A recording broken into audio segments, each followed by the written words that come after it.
Howdy, this is Sailor the Piper Man. Piper the Sailor Man here, coming to you this afternoon. Nice Sunday with my 7 Nelly. I believe it's 320. Great pipe.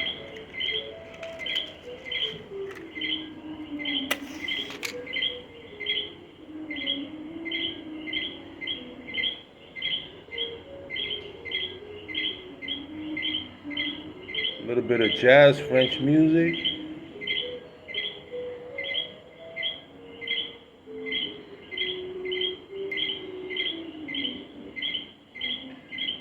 Hear what we call the coquilles. You can hear them.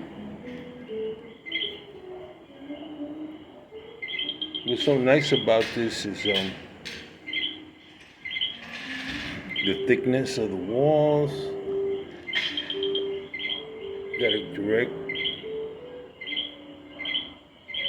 draw from it. Can hold it in my hand. Even hold it like that.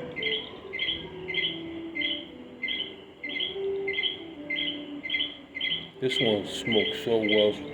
I think it's one of the best pipes they've ever made, really. The bride comes from a region of Italy called Tuscany. How do I know that? I called them up and asked them.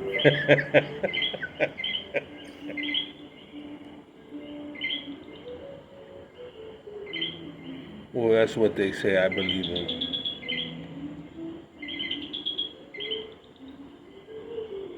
I have similar pipes.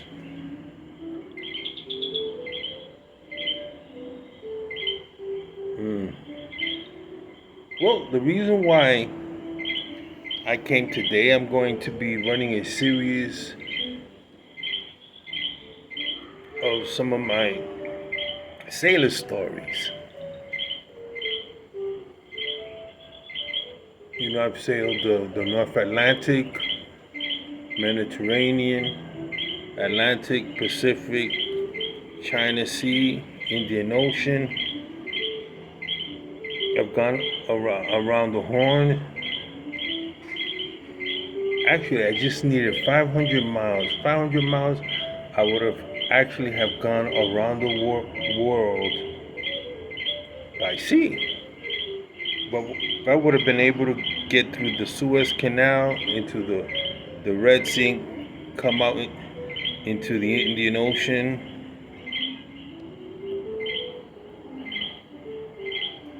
I would have actually done what Magellan had done. I'm also honorary shellback, meaning I've crossed the equator like 4 times.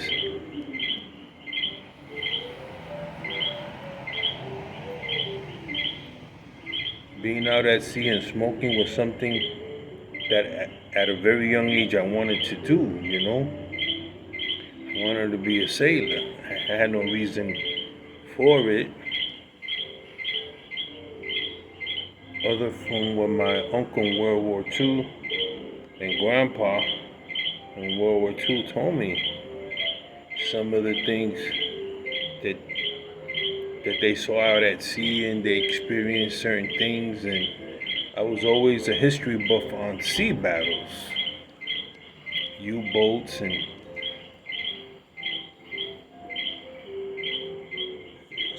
somewhat just an amateur historian on different naval battles. And I just finished watching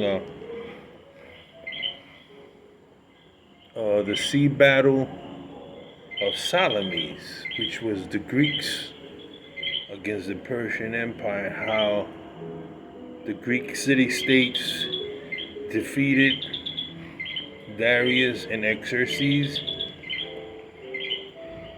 That was such a key battle because it then paved the way for Alexander the Great and the Greeks to eventually put a confederacy together and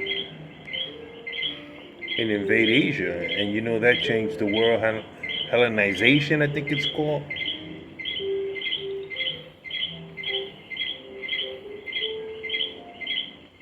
So I love that stuff. The Battle Midway. I studied that.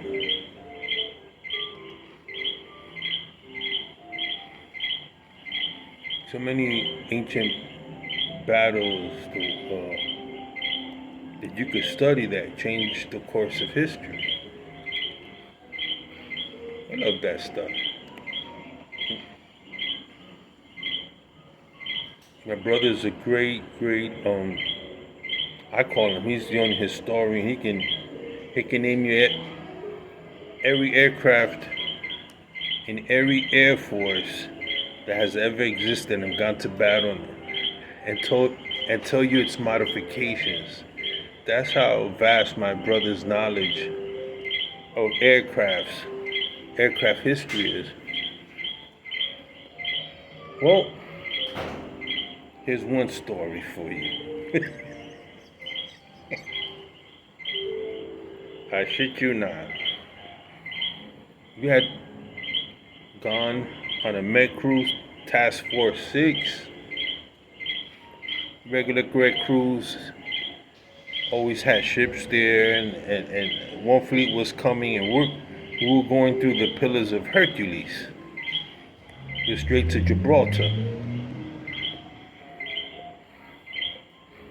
And from the Atlantic side going east, it's an amazing sight to see one side Africa and then the other side what we call the Plymouth Rock.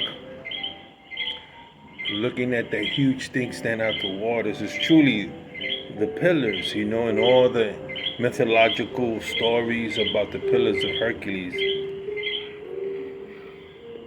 I was young, and the first time I saw it, I was entering in. You had aircrafts flying from Morocco, from Spain, and right there in Gibraltar, there's the British. The British owned part of it. They had their aircrafts flying across, and there were constant patrol. Obviously, there's an agreement among the nations to protect that area from ever falling into terrorist hands.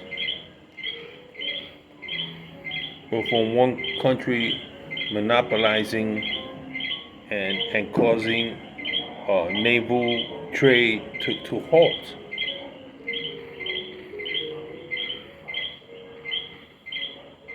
One time we entered the Mediterranean, and we had stopped off in Spain, Rota, Spain. Then we entered in and went to a place called Cartagena in España. We went to Barcelona. Or finally, I had never seen it before. We landed in Marseille. Beautiful marina. I mean, spectacular view. And at the time, I didn't know that it was one of the great drug trading markets in the world. That marina there, drugs would come and go, like the Phoenicians of old. Who sell their spices, and so you had all these luxurious yachts and people with money. So as a shipboard, we came in on these tugboats. I stopped at the marina and walking around, didn't know much about the country. I was just told never to go to the Arab section. Well, that's the first thing I did, was go to the Arab section, and had a great time and had couscous and ate. Though I didn't understand the language, a lot of them thought I was North African. A lot of them thought I was Nigerian. I was real slim. We had a great time. So when they asked me where I was from, I wouldn't say I was American. I wasn't that stupid. I'd say I was Cuban. Oh, Cubano. I do got ancestors from Cuba. Yo, that was cool. A lot of Cubans in Spain and France at the time. So I got treated pretty nice by the Arab locals, and whatever I wanted, I got. I didn't want anything. So I went out, did some survey, then I came back. I had a friend named Germany. He spoke German. That's why they called him Germany. And he wanted to hang out with me. He knew I spoke a couple of languages. He was into the arts, museums. He loved women. And so this time we decided to go out. We went to this place in Marseille, it's a red light district where, prostitutes, women of the night, people of the night, hustlers. You had some nice little bars, a cafe, whatever you want to call them, and all these beautiful women hung out there. We were in there drinking, and there were a couple of sailors that had passed by and saw us, and they came in. These guys were, I don't want to use the word, we had never traveled. So they came with the cowboy gear and boots, and I was like, do you have to be so adamant to show that you're American? You're in a foreign land. You're going to be among people that maybe don't like Americans, and you're setting yourself up to your money to be taken. Oh, Santiago, you always got to worry. We all right. We can handle ourselves. So they hung out with us and they drank with us, right? So he meets a prostitute, and he comes. We go. What do you think?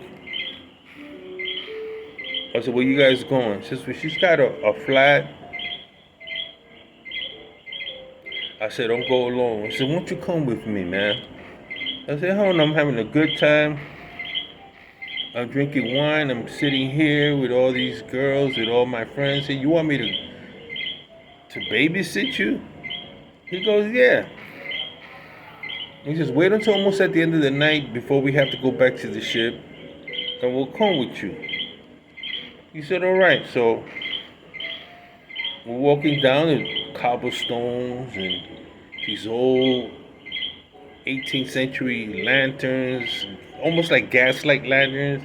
So we're walking down the street. It's late at night. So we stopped at a corner. I said, look, man, we're going to wait for you here. And the girl points over there across the street on the second floor. So he decides to go with her. She's a French girl, really pretty, long hair, very thin, but she has a ballet-looking body. She had really, really good body parts. So I'm looking at her, go, wow, man, you scoring big time, man. He says, you think? I says, man, she's a beaut, man. How do you pick her up? And we were talking about menage a trois. He was telling me and that he likes to do freaky stuff. So she goes, yeah. She says, yeah. So she says, come with me. Let's have sex. Did not tell you his name. He was from Oklahoma. So I'm gonna call him Oklahoma. So it's Oklahoma, man. He says, okay, you guys wait across the street. There were lights, hardly nobody walking by.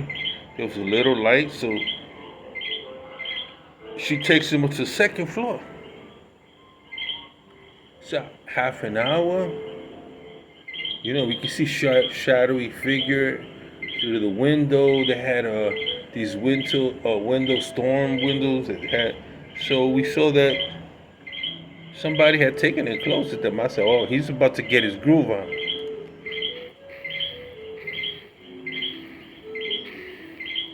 All of a sudden, we hear a man yell, ah, no, ah. And the other guys are standing there. I think Oklahoma's in trouble, Oklahoma's in trouble. Ah, he's screaming. So we run over there. We go up the flight of steps, very narrow steps, very antique. The building must have been 18th century. So we're going to the steps, and there's like about 4 different doors, and we're wondering what the heck is going on. So all of a sudden, we hear where the screaming comes from one of the rooms. So we barged in. We broke the door down, man. And there was a huge bed up in there. and the woman is standing there with a cigarette to my right. She's just standing there naked, beautiful body, naked. I went, what the heck? And when I turned like that, it was Oklahoma. Oklahoma was strapped to the bedpost, man. It was brass bedpost. Both his hands was in the air, and there was a dude in a clown suit humping on him.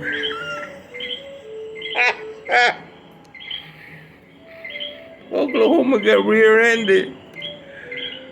So we trying to grab the guy. The guy turns around, and like an acrobat, he jumps over us, does a flip, and runs down the steps. Man, he's running in that clown suit. He looked like Bozo the Clown.